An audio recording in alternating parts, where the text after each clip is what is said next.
우리 도마님들은 제가 공유해 드릴게요.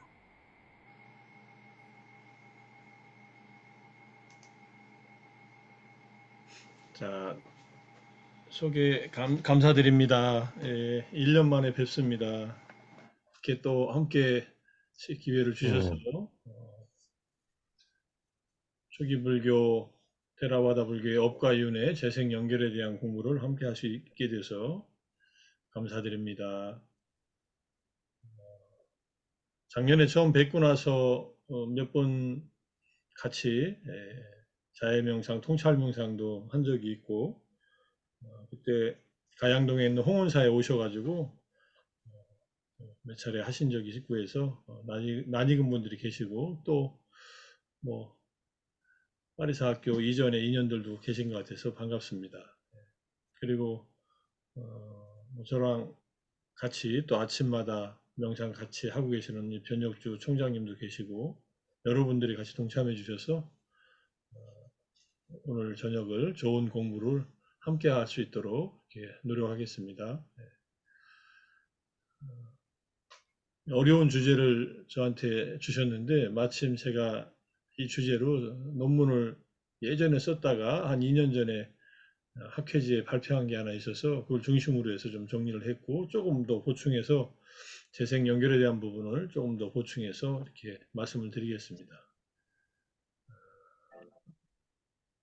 그리고 뭐 아시는 분들은 아시겠지만은 지금 제가 아침 100일 명상 지금 두 번째 100일 명상 오늘 아침에 50일차 지나서 아침마다 5시부터 요즘에는 6시 반까지 한 1시간 반 정도, 한 45분 명상하고 한 20분에서 25분 독송하고 나머지 한 20분에서 또 25분 해가지고 또 질의응답이나 경전 한 구절, 두 구절 읽으면서 같이 법을 나누는 시간을 가지고 있고 또 자해통찰명상원에서 7월부터 7월 첫 주는 조금 쉴 일이 있을 것 같고 7월부터 아비담마 공부하고 초기불교 공부를 이제 본격적으로 시작할 예정이니까 누구든지 지금 이 강의처럼 개방되어 있으니까 편하게 들어오셔서 시간이 되시는 분들은 같이 참여해 주시고 7월부터는 금요일하고 시간이 겹치지 않도록 하기 위해서 목요일 날로 제 초기불교 공부 시간을 변경하기로 했습니다. 목요일 날 저녁 8시 반부터 한 10시 반까지 월요일 날 저녁 8시 반에서 10시까지 뭐 1시간 반 정도씩 하면 될 것 같아서 8시 반에서 한 10시까지 해서 월요일 날은 아비담마, 목요일 날은 초기불교, 비고 보디 스님의 노블 트루스 앤드 노블 패스라고 하는 연초에 나온 책을 가지고서 같이 경전도 읽으면서 사성제부터 시작해서 오온, 12처, 연기, 활정도에 대한 공부를 이렇게 해나가려고 합니다. 계속 해왔던 일이지만 이제 새로운 텍스트를 가지고 7월부터 시작하니까 이바리사 도바님들께서 시간이 되시는 분들은 오셔서 함께 동참하시면은 함께 공부하는 데 도움이 될 것 같습니다. 그 정도로 이제 안내 말씀드리고 시작하겠습니다. 이 논문이 이제 여기다 붙여놨습니다. 이 파일을 받으시면은 이 논문 이제 더블 클릭하면 보실 수 있습니다. 초기불교와 테라와다 불교의 업과 윤회해가지고 논문이 이렇게 발표된 게 있는데 뭐 논문의 완성도는 제가 좀 마음에 안 듭니다. 사실은 제가 심사했으면은 뭐 이렇게 수정 후 재심사 이렇게 할 논문인데 대략 그렇게 써가지고 일단 발표를 했고 뭐 이 논문은 오래전에 썼던 글이지만은 좀 급하게 실을 일이 있어가지고 실린 논문입니다. 나중에 자료 받으시면은 이 논문 위주로 제가 요약을 했기 때문에 그 다음에 조금 더 추가했기 때문에 그렇게 이해해 주시고요. 그래서 초기 불교 경전인 5분 이까야를 중심으로 초기 불교의 업과 윤회에 대한 말씀을 드리고 또 청정도론 주성문론에서 나타나는 또 업, 윤회, 재생 연결에 대한 말씀을 드리고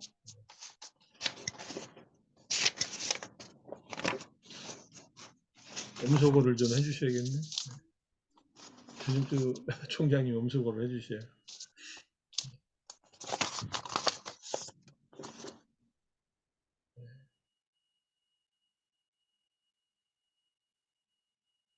나중에 질문하실 때 자유롭게 질문하시고요. 아비담마타 상가하라고 하는 아비담마 길라잡이 또는 아비담마 종합 해설이라고 해서 번역되어 있는 책에서 나타나는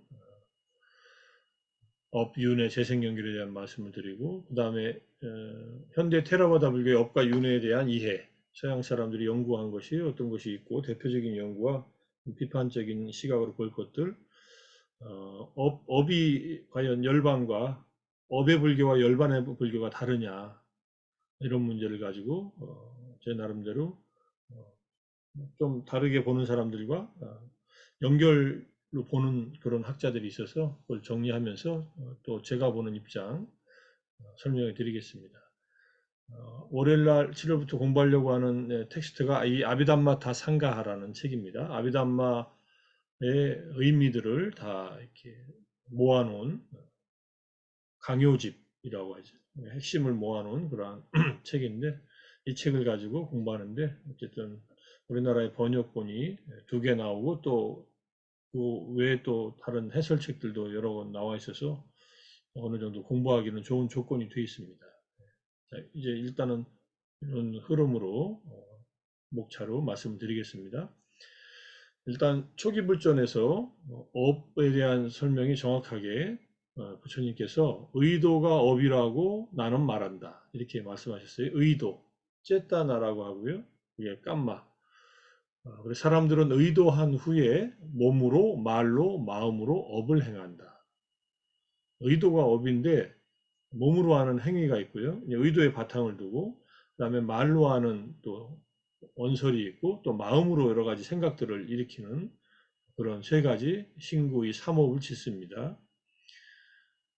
그러니까 의도가 없는 그런 행위가 있느냐 하면은 의도 없이도 행위하는 경우도 있지만, 우리들 중생들의 경우는 의도가 없는 순간이 매 순간 없습니다. 어떤 경험을 할 때 경험 자체는 과거 업의 결과로 나타나는 경험도 있지만, 그게 괴로운 통증이거나 즐거운 어떤 뭐 느낌이거나 즐거운 몸의 감각들이 결과로 나타나는 것들은 있지만, 우리가 뭔가를 할 때는 항상 의도가 동반되어 있습니다. 마음 안에. 오온으로 말할 때 수상, 행식할 때 행에서 가장 강한 행, 강한 쌍카라, 이것이 의도다, 이렇게 말씀하시고 의도를 대표로 해서 행을 얘기하십니다. 나중에 이제 아비담마에서 자세히 나오지만은 의도는 항상 작동하는 마음 부수, 마음 작용 중에 핵심적인 마음 부수입니다. 뭐 물론 의도 말고도 다른 것들도 있지만은 느낌이나 또는 뭐 인식, 판단 이런 것들도 있지만, 의도가 쌍카라 행 중에서 가장 강력한 그런 마음 부수다. 나는 별로 의도 없이 사는데 그냥 나는 뭐 하루 종일 그냥 별로 생각 없이 그냥 살고 있는데, 이렇게 생각하실지 몰라도 그 마음 안에 흐르는 의도는 한순간도 일어나지 않는 적은 없습니다. 뭘 안 하려고 하는 것도 의도입니다. 하려고 하는 것만 의도가 아니에요. 게으르고 나태하고 자고 싶고 뭐 모든 것이 마음속에 의도가 없이는 우리의 어떤 행위들이 일어나지 않습니다. 자, 일단 그래서 의도한 후에 신구의로 업을 행한다. 그리고 수행승들이요, 지옥에서 그 과보를 받을 업, 축생계에서 받을 업, 아귀계에서 받을 업, 인간계에서 받을 업, 천상계에서 받을 업이 있다. 이거 벌써 부처님께서 육도 윤회를 말씀하시는데, 여기는 이제 아수라가 빠져 있는데, 아수라는 천신 중에서 분노가 많은 존재니까 천상계에 속해서 설명하는 경우가 있고, 아귀계 쪽으로 속하는 경우도 있습니다. 아귀들도 눈에 보이지 않지만 욕심이 많은 존재들이 아귀 세계에 태어난다 하니까, 그래서 5가지 지옥, 축생, 아귀, 인간, 천사. 이제 고통을 받는 가장 고통받는 존재가 지옥이고, 그 다음에 축생이고, 그 다음에 악이고, 그 다음에 아수라가 있으면 아수라고, 그 다음에 인간이고, 천상, 이 육도를 얘기할 땐 그렇게 얘기합니다. 그러니까 어떤 업을 지으면은 그 업이, 과보가 이러한 5가지 존재의 세계나 6가지 육도 윤회의 세계에서 결과를 받는다는 얘기입니다. 이미 업은 이런 윤회를 전제하고서 설명을 합니다. 자, 업의 과보에는 3가지가 있다고 말한다. 이 생에서 그 과보를 받는 것. 업을 지으면은 이 생에서 받는 것이 있고, 죽은 후 바로 다음 생에서 그 과보를 받는 것. 다음 생이 2번째 생이면 그 3번째 생 이후의 미래 생에서 그 과보를 받는 것이 3가지이다. 아비담마적으로 나중에 분석을 하면요, 우리가 업을 짓는 마음이 7번 자와나라고 하는 속행의 마음 과정이 있는데, 나중에 이제 간단하게 설명드리겠습니다. 그 중에 첫 번째 자와나 속행이 일어날 때 이 첫 번째 일어난 자와나는 이 생에서 과보를 받고, 마지막 7번째 일어난 자와나 속행의 마음은 다음 생에서 바로 받고, 중간에 2번째에서 6번째 쭉 5번 이어지는 이 속행의 심찰라에서 일어난 그 업은 윤회가 끝날 때까지 그 중에서 조건이 되는 때에 나타난다고 합니다. 그럼 이 속행의 마음은 언제 있느냐? 항상 있습니다. 매 순간마다. 사실은 우리가 이 업에 대한 것을 잘 이해하면은 매 순간 마음속에서 무엇이 작동하고 있는지를 잘 보고, 나에게 해로운 이 몸과 말과 몸으로 하는 행위, 말로 하는 언어, 그 다음에 마음으로 짓는 의도를 해로운 것을 일으키면 안 된다는 것을 이해하게 됩니다. 해로운 것을 일으키면은 해로운 것에 대한 과보를 받아야 돼요. 유익한 것을 일으키면 유익한 것에 대한 업의 과보를 받습니다. 그러면 유익한 것과 해로운 것이 서로 만나면 이게 상쇄돼서 없어지느냐 하면은 없어지는 게 아니라, 해로운 것은 해로운 것대로 과보를 받고 유익한 것은 유익한 것대로 과보를 받습니다. 물론 마음이 정화되고 수행을 많이 한 분들은 업의 과보를 받을 때 받긴 받되 약화돼서 받거나 아란이 되면은 이 생이 마지막 생이기 때문에 이제 효력을 상실한 그런 업들이 있게 됩니다. 어쨌든 그래도 아란의 경우를 제외하고는 누구든지 이 생에서 받을 과보, 다음 생에서 받을 과보, 먼 후생에서 받을 과보들이 있습니다. 부처님께서 전생에 보살행을 하면서 지었던 악업 중에 12가지 악업이 있었는데, 그것이 부처님이 되는 그 마지막 생에 깨닫기 전에, 그 다음 깨달은 후에 그 12가지 업을 계속 몸으로 받으면서 이렇게 생활하셨습니다. 그 중에 대표적인 것이, 부처님은 의장이 약하셨어요. 허리가 약하셨어요. 이게 전생의 업의 과보입니다. 부처님 종종 배탈나십니다. 그리고 허리가 아프셔서 쉬시면서 다른 제자들한테 법을 좀 대신 설하라고 이렇게 말씀하신 적도 경전에 여러 군데 나옵니다. 깨달음은 몸에 있는 고통이 없어지는 게 아니라 마음의 번뇌와 그 다음에 그 마음으로 짓는 새로운 업을 짓지 않는 것이지, 과거 생에 지은 업의 결과가 깨달았다고 안 나타나는 것은 아닙니다. 나타나는데 약화돼서 나타나도 나타나서 이 몸으로 이제 계속 그 업을 소멸시켜 나간다. 이렇게 이해할 수 있습니다. 자, 이게 이제 안구타라니까 6법의 63번째 경전 꿰뚫음경에, 이 꿰뚫음경이 굉장히 깁니다. 경전 내용이 좀, 꿰뚫는다는 말은 사성제를 꿰뚫는다는 의미입니다. 그래서 사성제를 꿰뚫는다는 의미를 말씀하시면서 업에 대한 얘기를 하시고 업의 그 과보에 대한 얘기를 하십니다. 업은 괴로움의 조건이 되고 그 과보는 괴로움이 나타나는 어떤 모습이 되겠죠. 그래서 이제 이 경전에서 이렇게 말씀하시고 계시고, 자, 그 다음에 이제 인도는 본래 카스트 제도가 있었기 때문에 태생부터 신분이 정해져 있지 않습니까? 근데 붓다는 태생에 의해서 사람은 차별되지 않는다, 구별되지 않는다, 다르지 않다. 인간의 몸에서 태어난, 인간의 어머니를 인간으로 해서 태어난 모든 존재들은 태어날 때부터 신분이 구별되지 않는다. 그 얘기를 하셨어요. 그래서 태생에 의해서가 아니라 행위에 의해서 비천한 사람도 되고 고귀한 바라문도 된다고 이렇게 말씀하십니다. 이때 바라문은 부처님께서 바라문을 강조해서 말씀하실 때는 성자를 말합니다. 주로 아라한이 된 성자. 그래서 인간들은 태생에 기인한 특징이 없다. 물론 뭐 백인, 흑인, 황인종이 있는데 그거는 얼굴의 색깔뿐이 몸의 색깔이 다른 거지 전혀 인간적인 구별은 없다. 이렇게 얘기를 합니다. 인간들에게 보이는 구별은 편의상 부르는 명칭의 차이일 뿐이라고 얘기하고 사람들이 자신이 하는 행위에 의해서 농부나 기술자나 상인이나 고용인이거나 도둑이나 전사나 재관 혹은 왕으로 구별해서 분류일 뿐이지 태생이나 가문에 의해서 사람을 바라문이라고 부르지 않음을 명료하게 밝힙니다. 수타니파타 607개, 611개에서 620개에 쭉 나옵니다.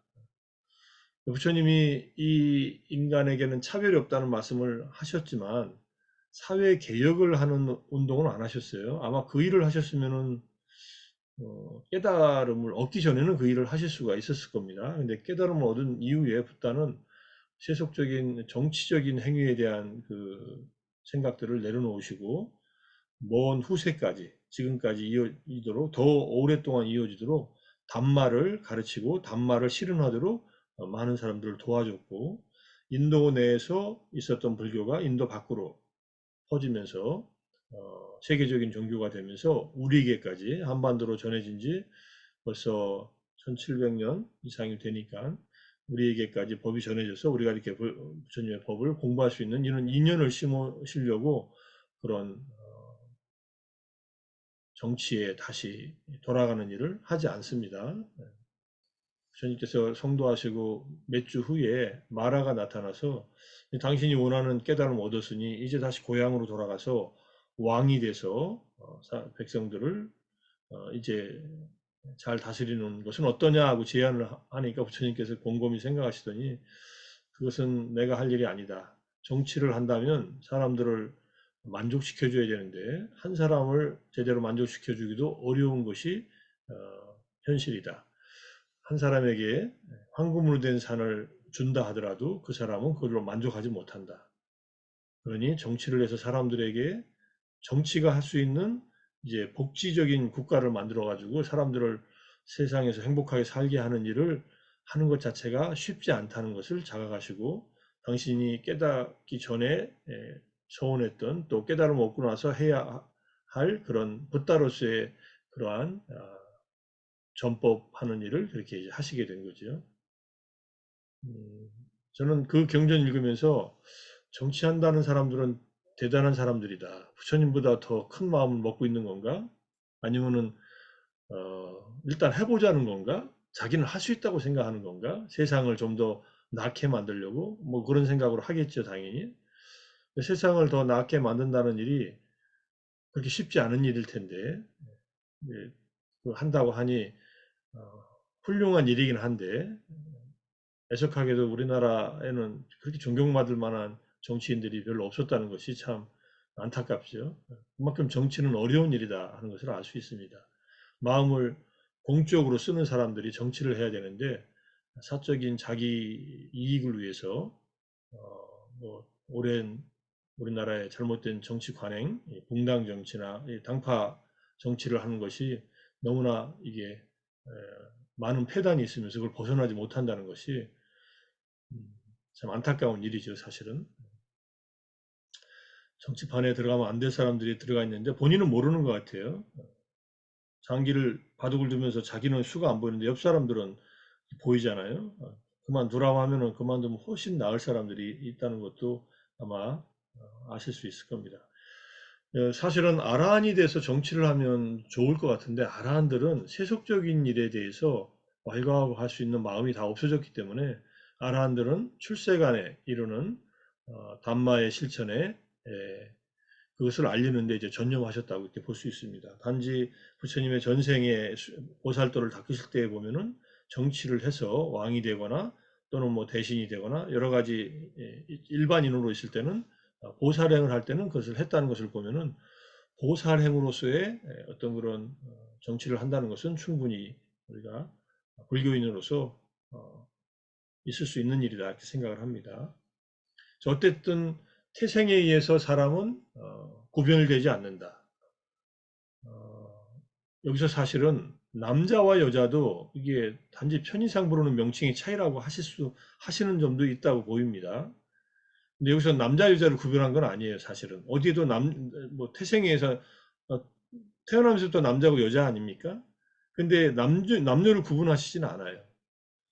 근데 물론 그 당시에 여성들의 지위가 뭐 열악했기 때문에 여성들을 출가시키는 데 있어서 고민을 많이 하셨고, 조건을 달아서 팔경법이라는 조건을 달아서 출가를 허락했지만은, 그 팔경법도 사실은 그 당시에 인도 사회에서 여성들의 위치를 부처님께서 나름대로 지어주려고 그런 뭐 지금 보면은 여성들에게 상당히 뭐랄까 비난받을 만한 그런 내용들도 담고 있지만은, 여성들을 보호하는 차원에서 그런 가르침을 주셨기 때문에, 여기에 농부니 기술자니 상인이 고용인이나 이런 직업에 하는 일에 의해서 사람들이 차이가 나는 거지, 남자다 여자다 차이 난다는 것도 이 경전에서 나오지는 않습니다.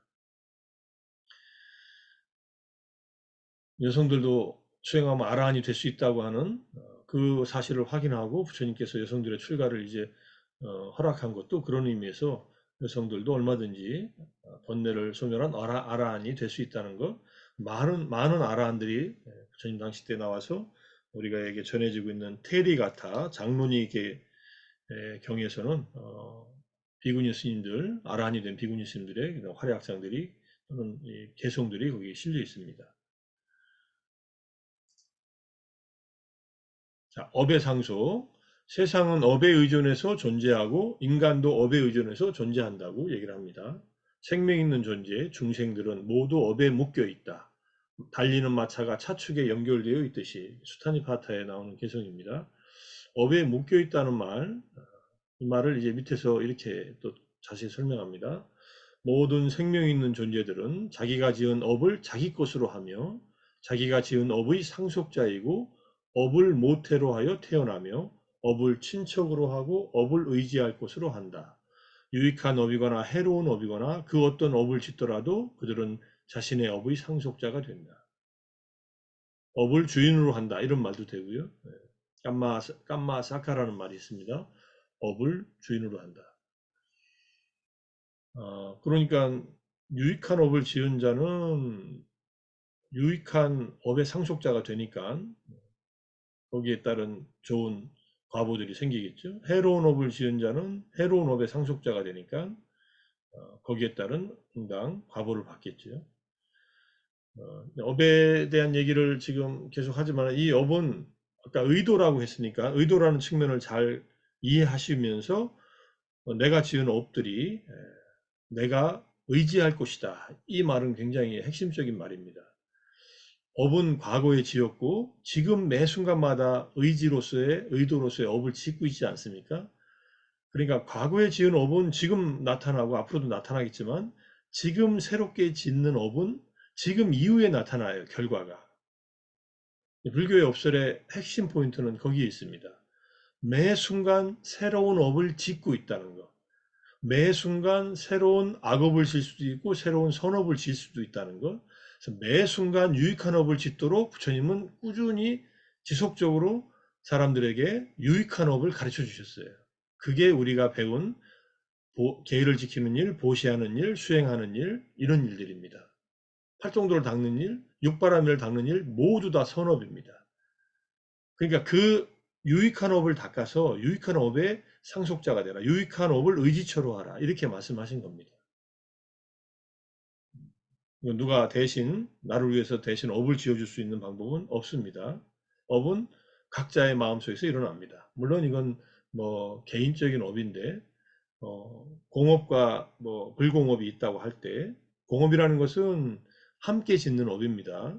지금 뭐 일본에서 후쿠시마에서 핵 오염수를 지금 뭐 어쨌든 정화를 해서 버린다고 할 때, 저것은 일본인들이 집단으로, 일본 사람들 한 60%가 찬성한다고 그러더라고요. 이렇게 뉴스를 보면 보도를 안 하니까 우리 알아서 잘 하겠지. 일본은 정부에서 하는 일에 대해서 국민들이 별로 반감을 안 가져요. 그렇게 일본 국민들은 길들여져 왔어요. 오랜 세월 동안에. 그래서 국가에 대응하는 일을 거의 못 합니다. 못 하고 살아요. 우리나라가 이렇게 뭔가 있으면 데모하고 이런 것들을 일본에서 이렇게 집단적인 데모를 한 적이 없어요. 모여야 뭐 한 수십 명, 뭐 몇백 명 모여서 하고.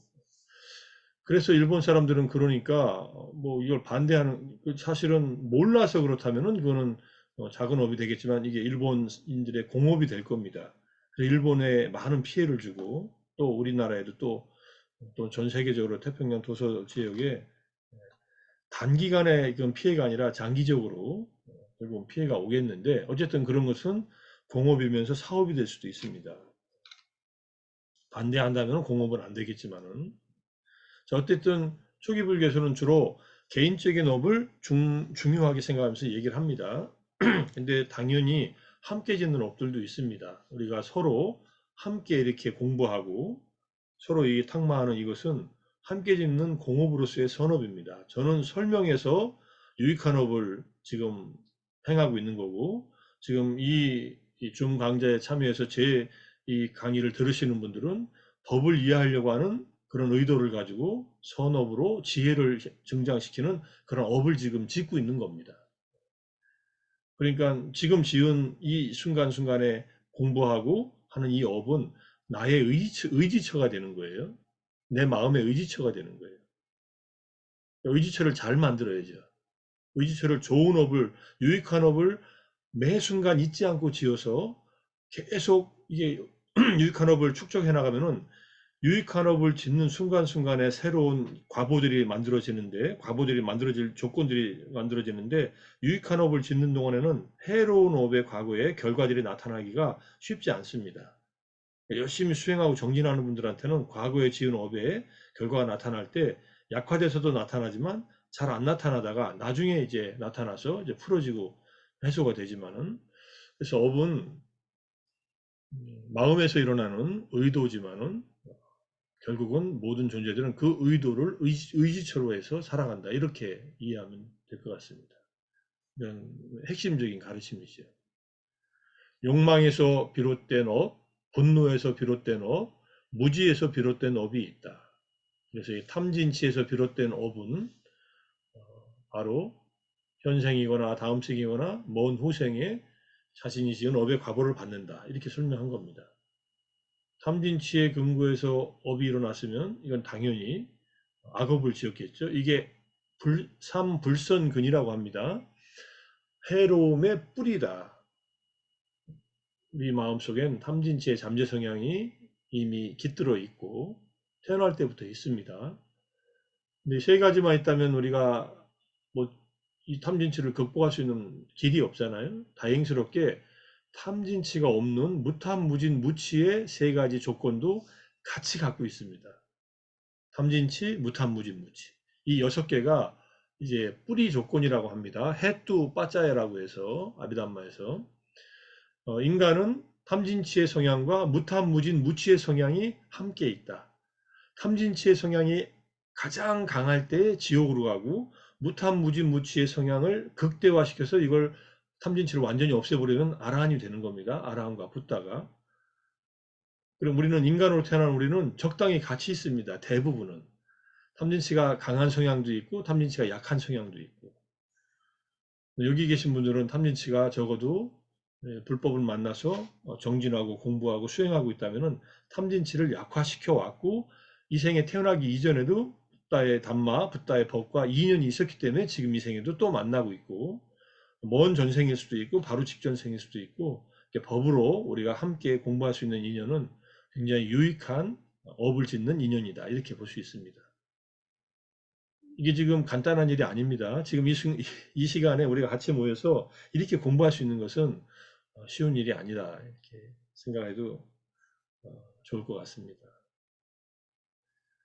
자, 업은 생명 있는 존재들의 윤회하는 세 가지 세계, 욕계, 욕망의 세계, 색계, 섬세한 물질 세계, 무색계, 물질 없는 순수 정신의 세계에 다시 태어나는 근거가 됩니다.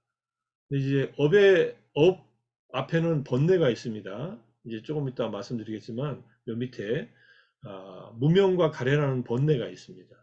무명과 가래에 의해서 12연계에서 무명, 행, 식 이렇게 앞에 세 개가 나오지 않습니까?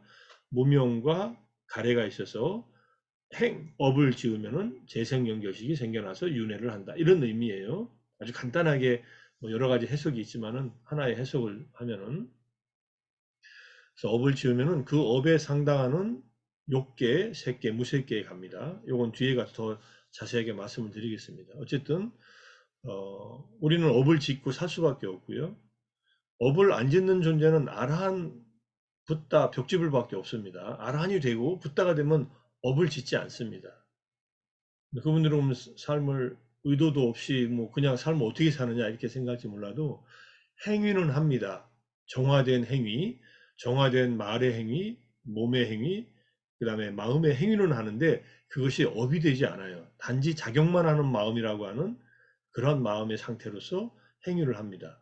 우리가 볼 때는 유익한 행위들을 하는데 그분들은 그게 업이 되는 행위를 하지 않아요. 그게 이 생에서 또 업을 쌓으면은 다음 생에 또 받아야 될 거 아니에요? 그래서 그렇게 이해하셔야 되고, 부처님께서 성도하시고 나서 45년간은 유익한 행위, 아름다운 행위는 하셨지만 그 행위가 업이 돼가지고 다음 생에 어디서 또 태어나는 그러한 업으로 작동하지는 않는다. 이렇게 보셔야 됩니다. 그러니까 다시 3계에 태어나지 않는 거예요. 어디 가셨는지 궁금하시죠? 저도 궁금해요, 사실은. 부처님께서 어디에 갔다 안 갔다 하는 말은 적절하지 않은 질문이라고 합니다. 열애 사후에 생존하느냐, 다시 존재하느냐, 존재하지 않느냐, 말룬키아 붓다가 질문했을 때 부처님께서는 적절하지 않은 질문이라서 답을 하지 않으셨죠. 근데 부처님께서는 어떤 마을에 어떤 제자들이 죽었을 때 제자들이 물어보면은 답을 해줍니다. 그 제자는 죽어서 어디 갔다, 어디 갔다, 어디 갔다 쭉 얘기를 하셔요. 아직 다 이제 업이 끊어지지 않았기 때문에 또 아란이 된 제자가 이제 완전한 열반에 들었을 때 이 비구는 아란이 돼서 이 생을 마쳤다. 이렇게 설명을 해줍니다. 거기까지 설명하시고 뭐 더 이상 윤회는 없다는 얘기를 하시니까. 근데 이 윤회가 끊어진 아라한과 붓다의 마지막 죽음, 우리가 보기에 죽음이라는 경험이 그 다음에 일어나는 사건에 대해서는 우리의 세속적인 언어로서 설명하거나 표현할 수 있는 방법이 없고 우리가 쓰는 언어들은 이 윤회 세계의 언어이기 때문에 이 윤회 세계에서 쓰는 언어들로 출세간의 경지를 어떻게 설명하는 것이 어느 정도 열반에 대한 설명이 다양하게 진행되고 있지만은 열반에 완전히 도달해서 다시 성자가 아라한이나 붓다가 된 분들의 다음 생에 대한 얘기에는 적합하지 않다 이렇게 이해하는 것이 좋을 것 같습니다. 불이 다 꺼진 다음에 꺼진 불이 어디로 갔냐 이렇게 질문하면은 불이 어디로 갔다라고 말할 수 있느냐 이렇게 이제 반문을 하세요. 부처님께서 말할 수 없다 하니까 열애의 열반도 그와 같아서 반열반도 열애가 완전한 열반에 든 다음에 그러니까 오운의 열반이죠. 칸다 파리니빠나 번뇌의 열반은 35세 때 이루셨고 번뇌가 소멸한 오운의 완전한 버림, 오운이 완전히 이제 마지막 이제 오운의 흐름이 끊어지는 그 칸다 파리니빠나를 경험하시고 난 뒤에는 어디로 갔다라고 말할 수 없다. 이제 꺼진 불의 비유가 이제 비우니까 그렇게 이해하시고요. 우리가 알다시피 불이 꺼졌다는 것은 눈앞에 타는 불이 꺼진 거지. 에너지 불변의 법칙, 에너지 보존의 법칙에 의해서 불의 에너지가 이제 나무에 있는 또는 석유에 있는 이 화석 연료의 에너지가 다른 형태로 바뀐 것이죠, 사실은. 이거를 부처님에게 대응하면 안 됩니다. 근데 부처님이 이 몸이 오온이 완전히 끊어진 다음에 어디에 있다 없다라고 말할 수 없다는 거지 우리들의 사유 영역을 넘어서 있기 때문에 어떻게 규정 짓지 못한다는 그런 말씀을 하십니다. 자, 아직 탐진치가 남아있어서 윤회할 때 업은 토양이며 식은 씨앗이고 가래는 씨앗을 싹트게 하는 물의 역할을 하며 삼계라는 존재의 세계에서 윤회를 합니다. 여기서 재밌는 말이 있죠. 업은 토양입니다. 업이 있는데 식이 없어요. 씨앗이 없으면 더 이상 싹이 안 트겠죠. 가래도 없어지겠죠. 사실. 이건 또 비유지만은 어쨌든 업이라는 토양이 씨앗이 심겨지는 그런 바탕이 된다. 식이라는 씨앗. 가래는 물의 역할을 하니까 가래가 없으면은 당연히 식이 더 이상 죽음, 이 생의 죽음이 마지막 그 마음이 되고요. 나중에 말씀드리는 쭈띠 찢다 죽음의 식이 돼서 그 죽음의 식에서의 마음에서 죽음이라는 경험을 하지 않고 이 생이 끝나집니다. 아라한들은 다음 생에 그래서 재생 연결식으로 연결되지 않는다는 얘기를 하니까. 자, 여기서 중요한 말은 식은 씨앗이라는 말입니다. 이거는 유식에서 이 말을 그대로 씁니다. 식, 알라야 비지냐나, 알라야 비지냐나는 씨앗, 장식이다. 모든 것이 거기에 이렇게 저장되어 있는 씨앗의 역할을 한다고 말을 하니까 이것은 여기서 연결이 되는데 중요한 것은 씨앗이 고정되어 있지 않죠. 씨앗으로 고정되어 있으면은 싹이 안 트잖아요. 씨앗의 역할로 이 죽음의 식이 다음 생 재생 연결식으로 연결되고 다시 거기서 확장돼 가면서 계속 변화하는 흐름 속에 있는 거지 식이 윤회의 주체는 아닙니다. 식은 씨앗의 역할을 하지 윤회의 주체는 아니다. 이걸 잘 이해하셔야 돼요. 윤회의 주체는 없습니다. 윤회하는 어떤 영혼 같은 게 없습니다. 식도 윤회의 주체는 아닙니다. 윤회할 때 중요한 역할을 담당하는 것은 식이지만 식이 윤회의 주체는 아니다. 이렇게 이해하셔야 되고 중생들은 무지에 덮여 갈망, 가래에 속박되어 이게 무지와 가래입니다. 저열한 욕망의 세계에 식을 확립한다. 갈망이 있으니까 이게 감각적 욕망으로서의 가래, 까마 타나라고 하죠. 타나, 가래는 세 가지가 있지 않습니까? 감각적 쾌락을 추구하는 가래, 존재의 가래, 비존재의 가래 세 가지가 집성제, 괴로움의 조건, 원인, 발생이 되는 그 진리에 해당하니까 여기서 말하는 갈망은 이제 욕망, 감각적 욕망에 대한 가래, 까마 타나라고 할 수 있고요. 욕예라고 할 수 있고 그러면은 저열한 욕망의 세계에 식을 확립한다. 식이 거기에 심어진다는 뜻이죠. 이와 같이 다음 생에 다시 태어나게 된다. 안한데 이것이 존재, 중생이다. 이렇게 얘기한 겁니다. 자, 그러면 이 생의 이 오온과 다음 생의 오온은 어떤 관계가 있느냐? 이 생의 오온에서 무지와 가래에 의해서 지은 업이 조건이 돼서 다음 생의 재생 연결로서 첫 번째 식이 생겨납니다. 연결이 되죠. 그렇지만 지금 이 순간에 우리의 마음, 식도 찰나생찰나멸하면서 흘러가듯이 죽음의 순간과 재생 연결식으로 연결되는 순간도 그렇게 연결되지 이게 동일한 것이 옮겨가는 것이 아니다. 이렇게 이해하셔야 됩니다. 그래서 다음 생으로 가는 것은 업을 담지한 식이 가는 것이지 물질이 가지는 않습니다. 그래서 다음 생의 새로운 존재에 이제 거기서 오온으로 다시 거기서 이제 나타나게 되는 거죠. 인간과 동물은 태생이나 난생이나 습생이고 천상의 존재, 지옥의 존재, 악귀 아수라의 존재들은 화생입니다. 화생은 부모가 없이 그냥 태어나는 존재고 태생이나 난생은 누군가의 부모가 있어서 부모로부터 태어나죠. 그런 존재들이 있다는 거 이해하시면 되고요. 그런데 문제는 업에 기인한 윤회를 대부분의 법무들은 직접 알지 못합니다. 우리도 몰라요. 저는 몰라요. 직접 모릅니다.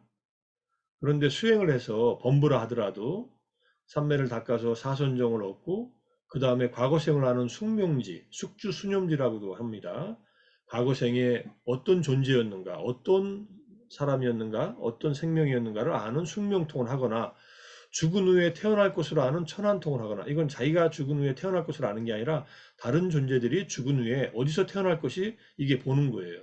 이건 죽은 다음에 보입니다. 죽기 전에 보이는 게 아니라 물론 죽기 전에 지금 업으로서 어느 정도는 보이기도 하지만은 죽은 후에 태어날 곳 또는 태어난 곳을 아는 천안통, 천안통을 사생지라고도 합니다. 죽은 뒤에 다시 태어난 것을 아는 지혜, 이러한 신통지혜를 얻을 때 업과 윤회를 직접 알 수 있습니다. 과거생에는 어떤 업을 지어서 어떤 존재가 되었다. 어떤 존재들이 어떤 업을 지었기 때문에 어떤 세계에 태어났다. 이게 업과 윤회의 연관관계를 직접 아는 거예요. 직접 안다는 말은 사유로 아는 게 아니라 마음으로 직접 아는 거예요, 정말로. 눈으로 보듯이 보이니까. 그런데 우리들은 업과 윤회를 스스로 검증할 지혜가 없거나 지혜를 갖추지 못한 그런 사람들입니다. 그런 사람들은 앞에서 이미 삼매의 수행에 의해서 숙명통이나 천안통을 얻어서 업과 윤회를 직접 본 사람들의 말을 믿음으로 받아들여야 된다. 잘 안 믿겨지지요? 안 믿겨지면은 불교 신자로서 살아가는 게 쉽지 않습니다. 이게 이제 마하사짜가 수타라고 해서 40대경에 자세하게 설명이 나옵니다. 범부가 닿는 팔정도에서 범부가 닿는 정견 중에 이 얘기가 나옵니다. 범부들은 정견이 아직 제대로 없기 때문에 보시에 대한 과보가 있고 뭐 우리가 어떤 행위에 대한 거기에 해당하는 결과가 있다는 것을 어, 다른 사람이 말한 것을 이제 세속적인 아직 깨닫지 못한 범부의 입장에서의 정견으로서 이제 받아들인다 이렇게 얘기를 해요. 정견에는 약간 믿음의 요소가 들어가 있죠. 믿음과 지혜는 불교에서는 이게 배치되는 게 아니라 상보적이에요.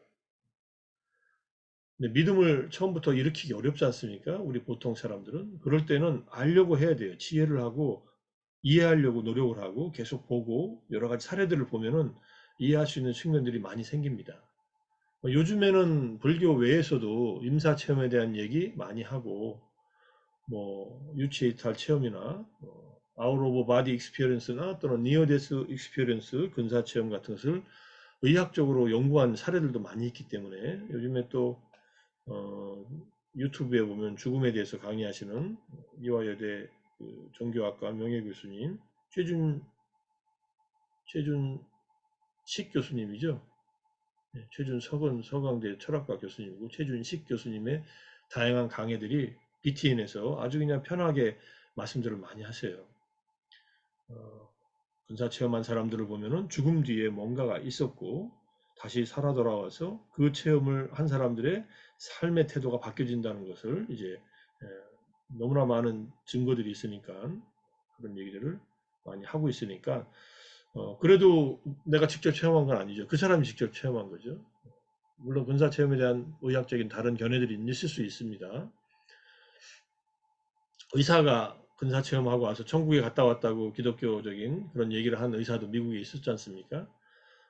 뭐 그걸 천국으로 보이는 것은 뭐 천국과 같은 풍경이니까 천국으로 보였겠죠. 근사 체험을 한 많은 사람들은 자기가 갖고 있는 문화적 배경에 의한 근사 체험을 한다라고 이미 많은 연구가 나와 있습니다.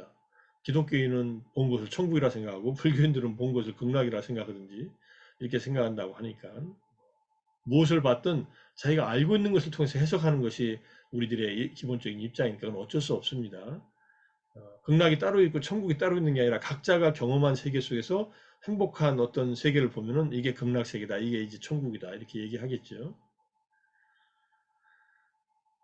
자, 불교 이외의 수행자 중에서 이미 출가한 사람 중에 승단의 입단을 허락하는 기준은 업론과 작용론을 받아들이면은 바로 받아들이고 이것을 받아들이지 않고 있는 외도 중에서 단멸론, 죽으면 모든 것이 소멸한다고 단멸론을 주장하고 있는 그런 외도들이 육사 외도 중에 네 부류가 있었지 않습니까?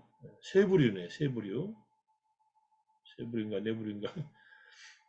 그들이 출가하면은 4개월간의 유예 기간을 둡니다. 그래서 가르쳐요. 당장 윤회를 받아들이기 어려우니까. 그래서 여러 가지 상황을 가르치고 계속 가르쳐서 이제 받아들이겠다. 업도 받아들이고 내가 업은 의도적인 행위를 지으면 결과를 받는다는 것이 업론이고 작용론은 어떤 행위에는 필시 거기에 따른 결과가 생긴다는 거. 업론, 작용론 거의 같은 말입니다. 업은 깜마고요. 작용론은 끼리야와다라 그래요. 끼리야는 깜마의 본래 그 어원이 까로띠 행하다 만들다라는 동사에서 깜마로 된 명사고 끼리야로 된 명사예요. 이 두 개가 같은 어원이 있어요. 동사가. 그러니까 업도 행위이고 작용론도 행위예요. 두 가지가. 근데 다르게 이제 약간 설명하는 방식이 약간 다른 각도로 하지만 기본적으로 같습니다. 어떤 행위, 의도적인 행위에는 결과가 나타난다는 것을 받아들일 때 승단의 이제 정식 출가자를 만듭니다.